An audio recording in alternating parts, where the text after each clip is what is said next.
Hello NCERT Ninja. As class 8 NCERT Science for RRB and SSC and other competitive exam, some important question we are discussing. So let's start. First question: Which of the following is a necessary condition for the combustion? Combustion क्या है? तो combustion किसी चीज को जलाना, मतलब दहन के लिए कौन सी स्थिति आवश्यक है? तो दहन के लिए हमें जानते हैं कि ऑक्सीजन अति आवश्यक है। ऑक्सीजन के बिना हमारा कोई भी दहन संभव नहीं है। Next question 2. Which of the following is a not a combustible substance? निम्नलिखित में से कौन सा ज्वलनशील पदार्थ नहीं है? तो ज्वलनशील पदार्थ किसे कहते हैं? जो जल जाए। तो इसमें से हमारा पेपर जल सकता है और ये लकड़ी भी जल सकता है, कोल भी जल सकता है। तो ये option 4 sand. Next question third number, the substance that catch fire easily is called, जो वह पदार्थ जो आसानी से आग पकड़ लेता है उसे क्या कहते हैं? उसे हम लोग इन्फ्लेमेबल सबस्टांस कहते हैं, ज्वलनशील पदार्थ कहते हैं। हमने क्वेश्चन 2 में डिस्कस किया कि ज्वलनशील पदार्थ किसे कहते हैं। Next question 4, which gas is produce when a fuel burn insufficient air, जब हमें जलाने के लिए अपर्याप्त वायु रहता है तो उससे कौन सा गैस हमें प्राप्त होता है? तो ये हमारा कार्बन मोनोऑक्साइड। बंद कमरे में जब कोई भी चीज जलाते हैं जहां हवा नहीं हो तो वहां कार्बन मोनोऑक्साइड उत्पन्न होता है। कार्बन मोनोऑक्साइड का फार्मूला क्या होता है? आप कमेंट बॉक्स में मेंशन करें। Next question 5 number, the lowest temperature at which a substance catch fire is called igneous temperature. इसको हम क्या बोलते हैं? इग्नियस टेम्परेचर बोलते हैं। ऑप्शन सी प्रज्वलन तापमान। 6 number question, which of the following is an example of liquid fuel. इसमें से निम्न में से कौन सा तरल ईंधन है? तो तरल ईंधन कौन सा है इसमें?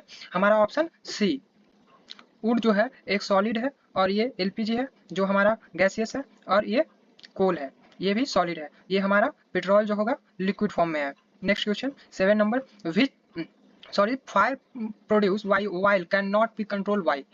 फायर प्रोड्यूस बाई ऑयल, जब तेल द्वारा आग उत्पन्न होता है तो वो किस चीज से नियंत्रण नहीं किया जा सकता है?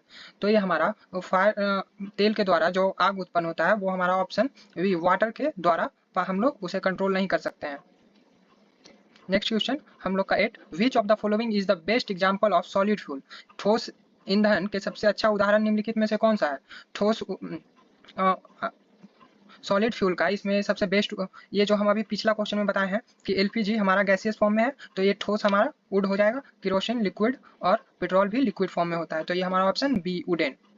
Next question 9 number, which zone of the candle flame is the hottest. मोमबत्ती की लौ का कौन सा क्षेत्र सबसे गर्म होता है? तो मोमबत्ती का जो सबसे आउटर मोस्ट, सबसे बाहरी क्षेत्र जो होता है वो सबसे हॉटेस्ट होता है। Option C. 10 number question, what is the function of a fire extinguisher. अग्निशामक यंत्र का कार्य क्या है? अग्निशामक यंत्र का कार्य to cut the supply of air, हवा आग की ओर हवा जाने में रोकता है, ये हवा की आपूर्ति को रोकता है। 11 number question, the process of burning a fuel in the presence of oxygen is called. 11 number question क्या कह रहा है? ईंधन का ऑक्सीजन की उपस्थिति में जलना किस प्रक्रिया के रूप में जाना जाता है? ये हमारा combustion, option A. 12 number question, the part of the flame where the fuel burns completely is. Option C, option B बाहरी क्षेत्र। क्या बोल रहा है? The part of flame where the fuel burn completely, मतलब लौह का वह हिस्सा जो पूर्ण रूप से जल जाता है उसे हम कौन सा जोन कहते हैं? उसे हम आउटर जोन कहते हैं। Next 30 number question, which of the following fuel produce the least pollution. ऐसा कौन सा जो ईंधन है जो सबसे कम प्रदूषण उत्पन्न करता है? तो ये हमारा कोल तो पॉल्यूशन उत्पन्न करता है, और वुड भी पॉल्यूशन अच्छा खासा उत्पन्न करता है। ये हमारा सीएनजी। सीएनजी का फुल फॉर्म क्या होता है? Compressed natural gas. The main component of LPG, LPG का फुल फॉर्म क्या है? Liquid petroleum gas. तो मेन कंपोनेंट ऑफ एलपीजी का main component of butane.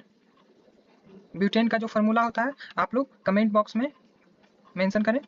15 number, which of the following produce a non luminous flame. निम्नलिखित में से कौन सा अदृश्य होती है? तो ये हमारा option B LPG. 16 number, which of the following is not characteristic of good fuel. निम्नलिखित में से कौन सा अच्छे ईंधन का विशेषता नहीं है?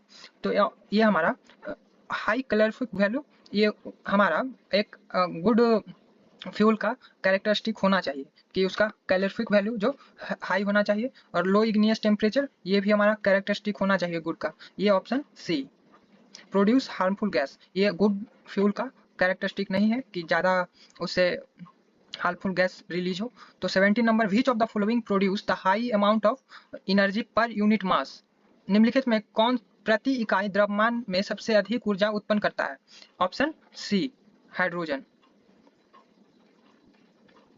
18 number, which of the following fuel a renewable source of energy, renewable source of energy कौन सा है हमारा? ये biogas. 19 number, which type of combustion occur in gas stove, gas stove में किस प्रकार का दहन होता है? तो इसमें हमारा rapid combustion, option B. 20 number question, which of the following is use as a fire extinguisher, ये अग्निशामक के रूप में निम्नलिखित में से क्या उपयोग किया जाता है? Option B, C sorry, carbon dioxide. Carbon dioxide का फॉर्मूला आप लोग कमेंट बॉक्स में बताएं। What is the major component of biogas, biogas का मुख्य अपघटक क्या है? बायोगैस का मुख्य अपघटक methane, option B. Which of the following is a slow combustion process, निम्नलिखित में से कौन सा धीमा दहन का प्रक्रिया है? तो ये हमारा rusting of iron, rusting of iron भी एक तरह का कंबशन है। इसे हम धीमा, मतलब ये बहुत समय लेता है, धीरे धीरे जंग लगता है लोहा में। जब हमारा आयरन ऑक्सीजन और मॉइस्चर के, which zone of a flame is least hot, लौह का कौन सा क्षेत्र सबसे ठंडा होता है? तो लौह का सबसे ठंडा जो होता है ये हमारा option A, inner most zone, अंदरूनी क्षेत्र।